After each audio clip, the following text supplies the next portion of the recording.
Minutos 8h14 na capital do estado do Piauí. Você está acompanhando o Notícias da Boa aqui pela TV Jornal no canal 20.1 e também na Rádio Jornal Meio Norte 90.3.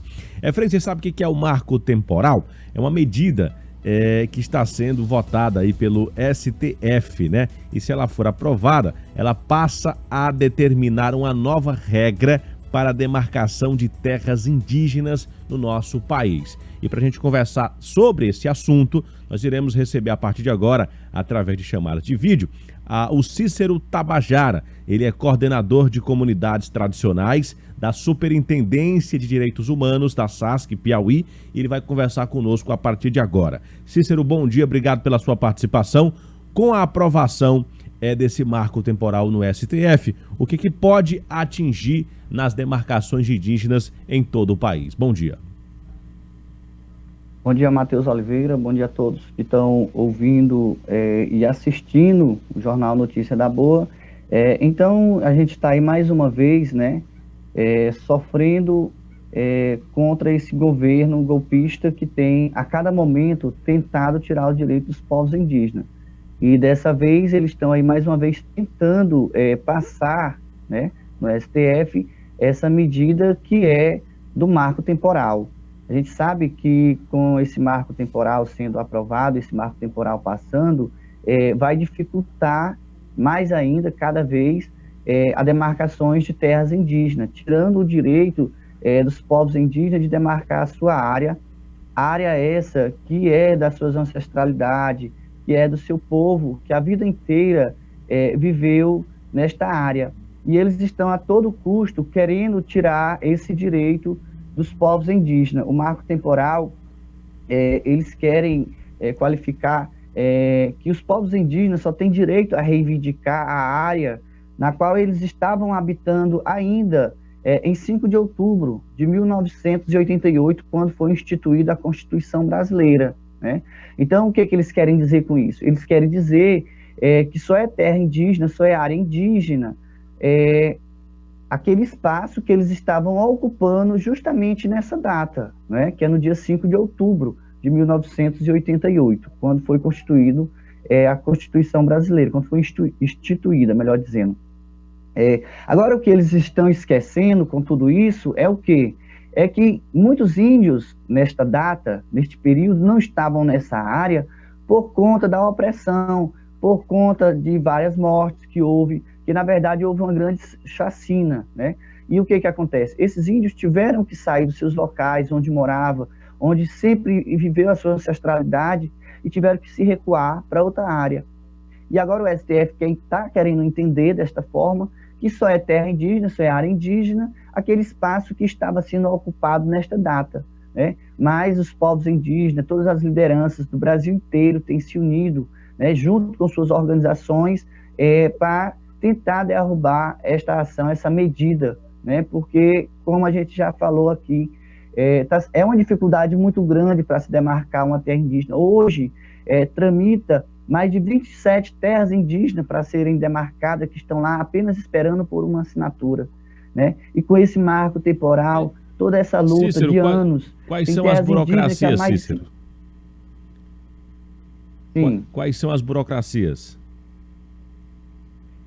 Na verdade, a burocracia é uma burocracia interna, onde os ruralistas, né, eles não querem que essas terras indígenas sejam demarcadas. Por que eles não querem? Porque eles querem para o agronegócio, para o plantio de soja, para o plantio de milho, porque as áreas indígenas são as áreas de preservação, onde são terras realmente muito produtivas por conta da conservação que os povos indígenas vêm conservando a sua área, né?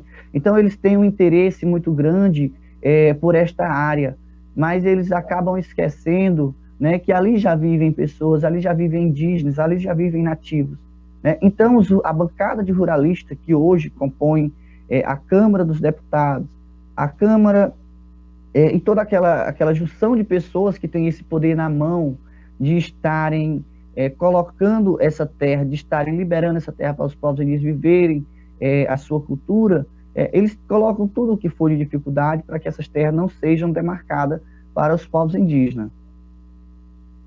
Efrem? Eu gostaria de saber do senhor como está a situação aqui do Piauí, da saúde dos índios do Piauí durante a pandemia do Covid-19. No nosso Piauí, a gente. Um dia eu até estive participando de uma live e uma pessoa perguntou onde existe índio no Piauí. Eu falei, olha, índio no Piauí existe de norte a sul do nosso estado. Todo local, todo município que você chega, você encontra indígena. E respondendo a sua pergunta, Efraim, hoje, muitos indígenas foram atingidos pelo Covid, mas graças a Deus a gente não teve registro de nenhum óbito, né? Até o momento a gente não teve nenhum óbito.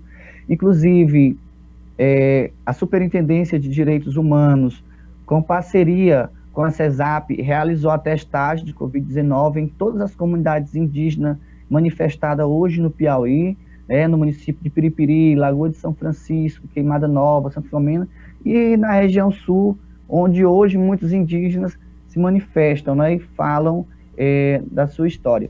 E, assim, muitos indígenas foram infectados, mas não foi tão grave, né?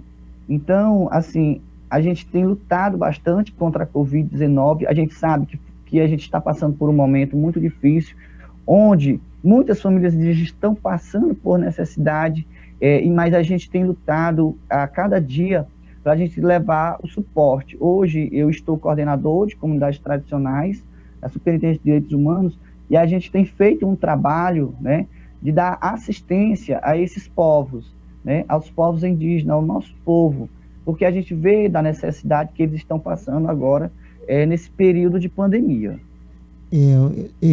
Tem algum lugar, vocês que acompanham o caso, alguns lugares onde os índios do Piauí estão em conflito com com pessoas que se acham dono daquelas terras que eles estão ocupando hoje? Eu encontrei um em Gilboés, não sei se é lá uma área muito bonita de cachoeira, como é muito bonito, o pessoal quer usar, ou as pessoas que vêm de fora querem explorar o turismo.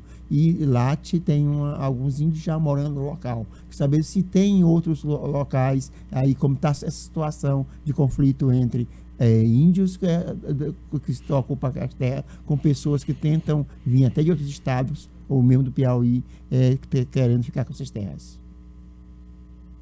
Assim, na região sul a gente tem muito essa problemática, né? Lá são o povo Gamela e o povo Cariri.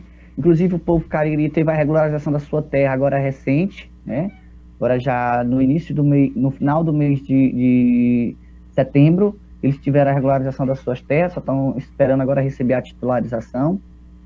Mas, Efraim, a gente tem muito na região de Santa Filomena e Gilboés essa questão do agronegócio que estão invadindo as terras indígenas, né? Onde há conflitos, inclusive, derrubam a casa de muitos indígenas. A gente teve casos agora, né, onde eles foram lá, pegaram máquinas, invadiram, derrubaram as casas no momento em que os indígenas não estavam presentes. Então, na região sul do nosso estado, a gente tem muito esse caso, né?